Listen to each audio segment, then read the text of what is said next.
In 1998, a quiet town in West Texas felt a fear they had never known. A man named Eli Mercer. He was 47 years old. He was a good neighbor, a churchgoer, a smart engineer, and a father. He seemed like the kindest man in town. But suddenly, this good man turned against everything he believed in. He had one big, strange mission: to destroy the huge Texas power system itself. What started as whispers about a missing secret map soon grew into loud explosions, a feeling of deep sadness, and the scary discovery that sometimes a very bad plan can hide behind a very familiar, kind smile. This is the long, full story of Eli Mercer, the man who wanted to destroy Texas. It all started in a town near Austin.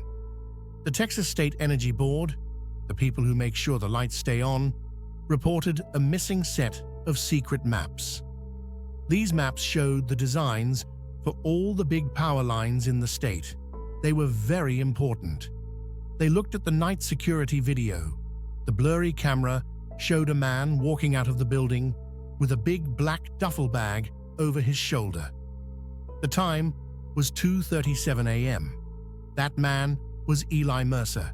He had worked with the board for over 10 years, building the very power system he was now stealing plans for.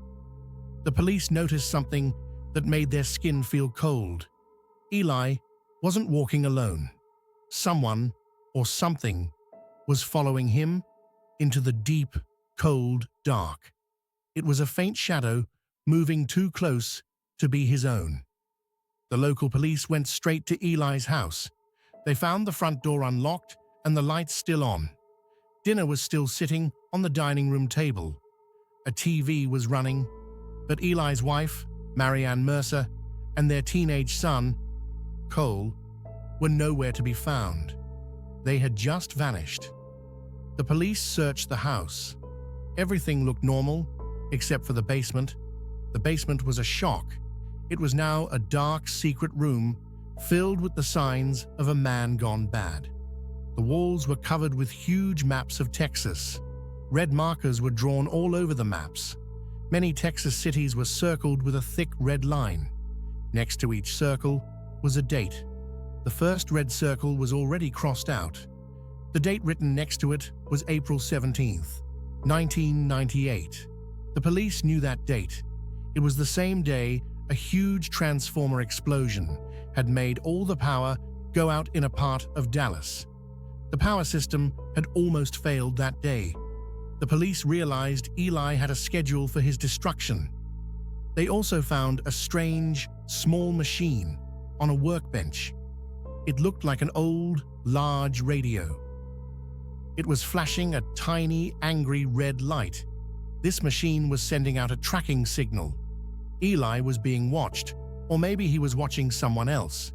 The case was too big for the small-town police. It went to the FBI. An FBI team led by Agent Laura Keene took over the case. Agent Keene was very sharp and very good at finding patterns. She described Eli's plan as the most organized chaos she had ever seen. Eli isn't acting like a common bomber, Agent Keene told her team. He's making the system fight itself. Weeks later, hikers found a burned-out white van in the desert outside Fort Stockton. Inside the van were papers, hundreds of them. They were filled with Eli's notes, secret codes, and one strange phrase repeated again and again. Texas must burn to be reborn. The van belonged to Eli Mercer, but there was no sign of Eli, Marianne, or Cole. The only clue was a single, charred cross necklace hanging from the rearview mirror. Agent Keene now searched for anyone Eli was close to. She found a retired old engineer named Mr. Hayes. Eli trusted Mr. Hayes like a father. "Mr. Hayes," Agent Keene asked gently, "what happened to Eli? Why did he hate Texas?" Mr. Hayes shook his head. Eli didn't hate Texas. He was just angry about one thing. The system was too weak. He explained the big secret. The board wanted to save money. They cut corners. They used bad, cheap wires and parts. Eli told them it was dangerous, that one small problem could turn into a huge disaster. They told Eli to be quiet. He tried to fix it the right way, Mr. Hayes whispered. But when they wouldn't listen, Eli said he had to show them what would happen. Mr. Scott Hayes told Agent Keene the sad truth. Marianne and Cole were not kidnapped. They were gone because they left him. Eli still cooked dinner every night, pretending they would come back. His pain over losing his family had twisted his mind. He mixed up his heartbreak with his anger at the weak power system. He thought Texas betrayed him, just like his family did. Agent Keene brought Mr. Hayes the blurry night footage. "Look at this shadow, Mr. Hayes. Eli wasn't alone. Who is this?" Mr. Hayes squinted at the screen. "That shadow, it's too tall. Eli was tall, but this is like a giant. It reminds me of Big Ben Riley." Mr. Hayes explained that Ben Riley was a huge man, almost 7 feet tall, who worked for the board years ago. He was a brilliant engineer, but he was fired for trying to sell the board's secrets to a rival company. Eli was the one who caught him and had him fired. Mr. Hayes added one more important detail. Ben Riley lost his job, but he swore he would make Eli pay. He also loved the idea of making money from chaos. Agent Keene now had a new suspect. The tall shadow was Big Ben Riley. He was using Eli's good plans and his sadness for his own bad, greedy reasons. Agent Keene went back to Eli's basement and found the strange machine with the flashing red light. Her team took it apart. They discovered it wasn't a tracking device for Eli. It was a device Eli built to listen to the board's private radio waves. Eli had been secretly listening to his old bosses for months. Holden found one final message stored in the machine's memory. "They fixed the firewall. We must move the primary target." Agent Keene realized the board itself was hiding a big lie. She went back to Chief Dalton, the local police chief. "Chief," she demanded, "before the Dallas explosion, did the Energy Board install a new firewall to protect their computer system?" Chief Dalton looked down, scared. "Yes, but it was secret. They thought Eli might attack the computers. They didn't want the public to worry." Agent Keene put the pieces together. The board built a secret firewall. Eli and the tall shadow found out about the firewall. Eli's plan was now useless because the computers were safe. They had to change the target from the computers to the power lines themselves. This made their plan much more dangerous and violent. The board's secret attempt to stop Eli had actually pushed him into a much worse physical and destructive plan. Agent Keene now knew Eli's next attack would be a physical place and not a computer system, and Big Ben Riley was helping him. She used the final notes from Eli's machine, which referenced the heart of Texas, and directed her team toward the wind farm near Del Rio. Agent Keene decided to try one more risky plan before the next attack. She asked Mr. Hayes to help. She set up a fake meeting at a quiet roadside diner, sending a message through the police radio waves that only an engineer would listen to. The message said, "The Dallas fix is failing. Meet at the junction to discuss the original blueprint." Agent Keene and Mr. Hayes waited in the diner. The door opened. A huge man walked in. He was easily 7 feet tall. It was Big Ben Riley. He sat down across from Mr. Hayes, not looking at Agent Keene. "Where is Eli? I need the final codes." Mr. Hayes looked at his old friend sadly. "Ben, this must stop. Eli is lost. He doesn't know you are using him to make money." Ben Riley's face turned dark. "Using him? He gave me the plans. We are showing them the truth. and when the system falls, my company will be the only one with the materials to fix it. Chaos makes money, Mr. Hayes. Agent Keene stepped out of the shadows. It's over, Ben. Ben Riley laughed, a loud, cold sound. He pulled a small, strange device from his coat pocket. It's never over, Agent. Eli taught me a lesson. Always have a backup. He threw the small device onto the floor. It was a smoke bomb. The diner filled with thick white smoke. When the smoke cleared, Ben Riley was gone. But he had left something behind, a small piece of paper. It had a single word written on it: wind. 4 months after the explosion in Dallas, the Texas power grid experienced another huge problem, a massive blackout. Lights went out across multiple big cities at the same moment. The authorities tracked the signal of a remote detonation device, the machine used to start the destruction from far away. The signal led them right to the old wind farm near Del Rio. The wind farm Eli had built and called the Heart of Texas.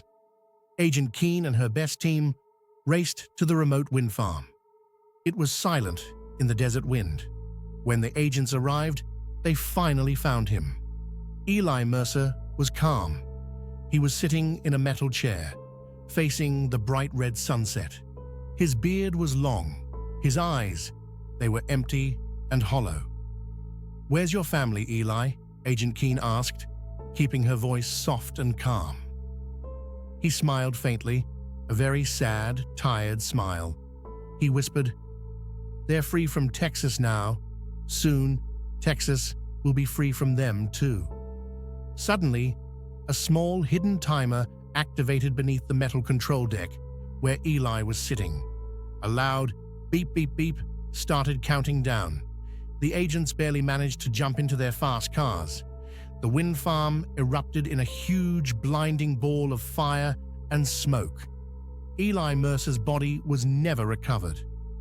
The fire was too hot, too fast, and too strong.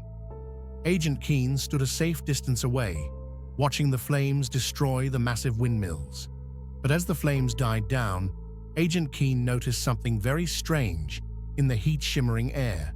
For a brief second, she saw a tall, dark shadow standing right where Eli's chair had been.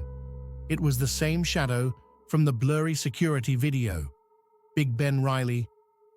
He was taking one last look at his chaos. Agent Keene realized the final plot twist.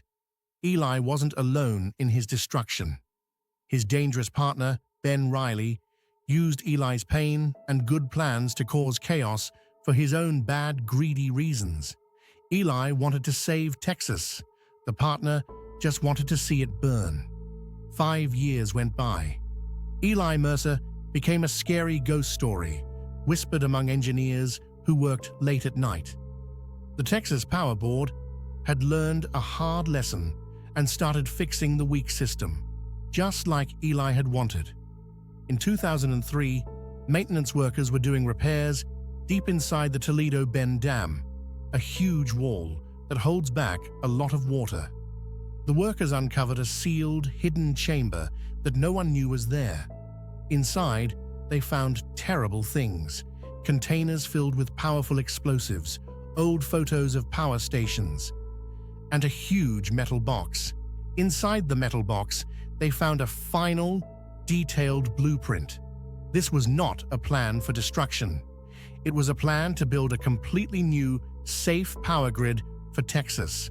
It was Eli's perfect vision. They also found a letter addressed to the people of Texas. The letter read, "I didn't want to destroy Texas. I wanted to wake her up. I loved Texas too much to let her stay weak.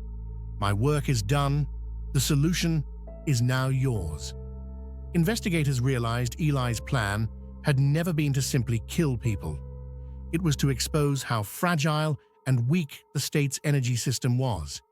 He sacrificed everything: his life, his peace, and his name, to force the system to change. Agent Keene and the police searched the chamber again. They found one final small item, a very small, simple key. It was a key to a locker at the Dallas bus station. Agent Keene went to the bus station and opened the locker. Inside, she found a simple blue baseball cap and a faded, recent photo. The photo was of Cole Mercer, Eli's son. He was older, working at a small roadside diner. Agent Keene found Cole. He explained the last truth. Cole said that after his mother left, Eli became obsessed. Eli gave him the key to the locker and told him, "When the time is right, give this to the police." Cole said he saw his father one last time at the wind farm. He saw his father talking to a very tall man with a dark face, Ben Riley. This man helped Eli chain himself to the chair. Cole said that when the explosion happened, the tall man laughed, took a final piece of equipment from Eli, and then walked away into the dark. To this day, no one knows if Eli Mercer truly died in the fire. Some say they've seen him, a quiet man with long gray hair, walking near lonely truck stops, checking the power lines. Others believe he became a ghost story, a warning whispered among engineers who work late nights alone. But one thing remains certain: the man who wanted to destroy Texas only did it because he wanted to save it and prove how much he still cared. And the system changed, just like he wanted.